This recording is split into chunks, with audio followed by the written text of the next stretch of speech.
দুর্নীতি মামলার আসামি শেখ হাসিনার মেয়ে সাইমা ওয়াজেদ পুতুল।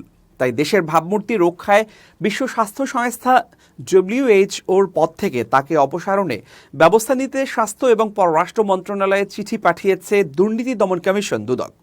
সোমবার এই চিঠি পাঠানো হয়েছে। দুদকের চিঠিতে বলা হয়েছে, শেখ হাসিনা তার মেয়ে সাইমা ওয়াজেদ পুতুলকে WHO-র দক্ষিণ পূর্ব এশিয়ার আঞ্চলিক পরিচালক হওয়ার যোগ্যতা না থাকা সত্ত্বেও ক্ষমতাকে অনৈতিকভাবে ব্যবহার করেছেন। কোনো কারণ ছাড়াই মেয়েকে বিভিন্ন রাষ্ট্রীয় সফরে সফরসঙ্গী করেছেন। সাইমা ওয়াজেদের ক্ষেত্রে প্রার্থীর যোগ্যতা হিসেবে যেসব যোগ্যতা উল্লেখ করা হয়েছে তা কেবল কাগুজে ও ফরমায়েশি। মেয়ের অযোগ্যতাকে ধামাচাপা দেওয়ার লক্ষ্যে G20 শীর্ষ সম্মেলনে শেখ হাসিনা তার মেয়ে পুতুলকে সঙ্গে করে ভারত নিয়ে যান। নিজের পারিবারিক প্রভাব এবং তার নিকটাত্মীয়দের রাষ্ট্রীয় ক্ষমতার অপব্যবহার করে সরকারের বিপুল অর্থ ক্ষতিসাধন করেছেন এবং একই সঙ্গে তাদের কার্যকলাপ আন্তর্জাতিক পরিমণ্ডলে রাষ্ট্রীয় সম্মানহানির কারণ হয়ে দাঁড়িয়েছে।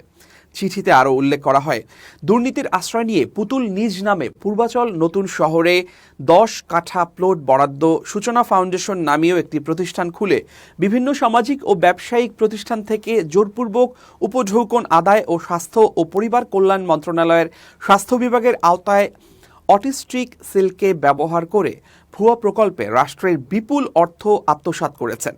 ফাউন্ডেশনের নামে উপার্জিত অর্থ জাতীয় রাজস্ব বোর্ডের ওপর অবৈধ প্রভাব বিস্তার করে করমুক্ত করার কথাও বলা হয়েছে চূড়ান্ত করা চিঠিতে। পুতুলকে অপসারণের অনুরোধ জানিয়ে প্রস্তুত করা দুদকের চিঠিতে আরও বলা হয়েছে, সার্বিকভাবে সাইমা ওয়াজেদ পুতুলের বিরুদ্ধে দুর্নীতির বিশ্বাসযোগ্য অভিযোগ রয়েছে। এহেন ব্যক্তি বাংলাদেশ কর্তৃক মনোনীত হয়ে WHO-র একটি সম্মানজনক পদে দায়িত্ব পালন করে যাওয়া দেশের জন্য মর্যাদাহানিকর এবং বিশ্বমণ্ডলে দেশের সুনাম ব্যাপকভাবে ক্ষতিগ্রস্ত হওয়ার জোরালো আশঙ্কা রয়েছে। এমতাবস্থায় সাইমা ওয়াজেদ পুতুল বিশ্ব স্বাস্থ্য সংস্থা WHO-র দক্ষিণ পূর্ব এশিয়ার আঞ্চলিক পরিচালক পদ বাতিলপূর্বক প্রয়োজনীয় ব্যবস্থা গ্রহণের জন্য নির্দেশক্রমে অনুরোধ করা হলো।